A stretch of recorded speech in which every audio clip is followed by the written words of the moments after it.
లడ్డూలాగా. అది చాలా సంతోషంగా ఆయన వచ్చినటువంటి వాళ్ళందరికీ కూడా ఇవ్వటానికి రెడీగా ఆయన చేతిలో పట్టుకుని సంతోషంగా ఉన్నాడు అని దాని అర్థం. ముదాకరాక్తమోదకం సదా విముక్తి సాధకం. మనకి భవబంధాల నుంచి భవరోగగ్ని, అమ్మవారు ఇందాక చదివారు కదా, భవబంధములలో ఇరుక్కున్నటువంటి మనలని సదా ఎల్లప్పుడూ కూడా విముక్తిని కలిగేటువంటి వాడు విఘ్నేశ్వరుడు. సదా విముక్తి సాధకం కళాధరావతంసకం విలాసిలోక రక్షకం. కళాధరుడు అంటే చంద్రుడు. చంద్రుణ్ణి తన యొక్క శిరస్సు మీద ఉంచుకున్నట్ట. ఎందుకు ఉంచుకున్నాడు అంటే చంద్రమా మనసో జాత అని చెబుతోంది వేదం. చంద్రుడు మనకారకుడు. మన మనస్సు ఎప్పుడు కూడా ఆహ్లాదంగా సంతోషంగా, ఎటువంటి సంక్లిష్టమైనటువంటి పరిస్థితులు వచ్చినప్పటికీ కూడా తనని ఆశ్రయించినటువంటి భక్తుడికి, లేదా తన దగ్గరికి వచ్చి నమస్కారం చేసుకున్న భక్తుడికి, లేదా తనని మనస్సులో స్మరించినటువంటి భక్తుడికి ఎల్లప్పుడూ కూడా ఆహ్లాదకరంగా ఉండేటట్టుగా చేయగలిగినటువంటి శక్తి గణేష్ మహారాజు గారికి ఎందుకు ఉన్నదయ్యా అంటే ఇక్కడ చంద్రుని పెట్టుకున్నాడు. వద్దన్నా మనం చూస్తాం ఇక్కడ. అది శంకరాచార్యుల వారి యొక్క భావం. సదా విముక్తి సాధకం కళాధరావతంసకం విలాసిలోక రక్షకం. విలాసిలోక రక్షకం. ఇక్కడ జాగ్రత్తగా వినాలి. ఒక పెద్ద గొప్ప నన్ను అడిగాడు, యూనివర్సిటీలో పిహెచ్డి చేసిన ఆయన, ఏమండి భక్తుల్ని తనని కష్టాల నుంచి ఒడ్డు వేయమని అడిగినటువంటి వాళ్ళని రక్షించడం అంతవరకు బాగానే ఉంది, విలాసవంతముగా గడిపేటువంటి వాడిని కూడా రక్షిస్తాడు అని ఆది శంకరాచార్యులు వారు ఎందుకు రాశారు? ప్రతి అక్షరం దయచేసి జాగ్రత్తగా వినండి. వింటున్నారు మీరు. విలాసిలోక అంటే విలాసవంతంగా నడపటం. ఒకరోజు గుడికి వెళ్ళడు, భగవన్నామ స్మరణ చేయడు, ఒకడికి మేలు చేయడు, భోజనం చేయటం, కూర్చోవటం, టీవీ చూడటం, ఇదే. విలాసవంతంగా జీవితం గడిపేటువంటి వాడిని కూడా రక్షిస్తాట. ఇది ఎట్లాగండి అది? అట్లయితే ప్రతివాడు విలాసానికి అలవాటు పడతాడుగా.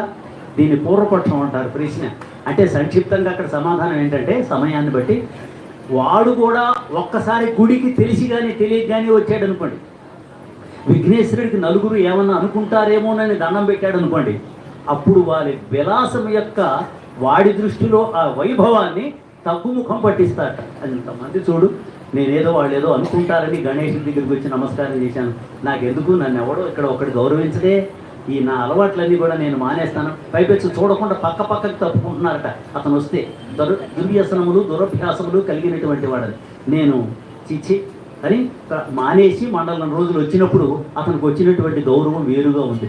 అంటే అతని మనసులో ఇతను జ్వరపడతాడు అని నేను సరిగ్గా చెప్పగలిగినా? అర్థమైందా అని అంటల్లా. విలాసిలోక రక్షకం.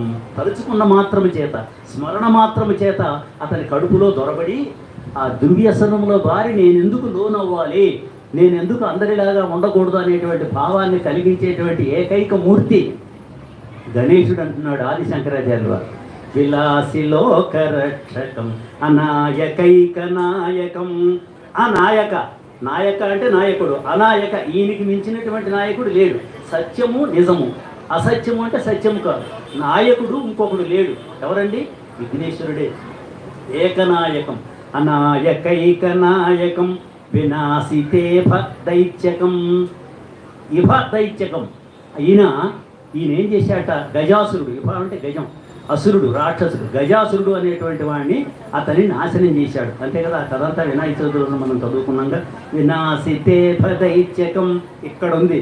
చాలా జాగ్రత్తగా పదచ్ఛేదం చేసి చదవాలి, తెలుసుకుని చదవాలి. నత శుభాసునాశకం నమామితం వినాయకం. నత ప్లస్ అశుభ ప్లస్ ఆసునాశకం అంటే నత తనకి నమస్కరించేటువంటి వారి యొక్క అశుభములు.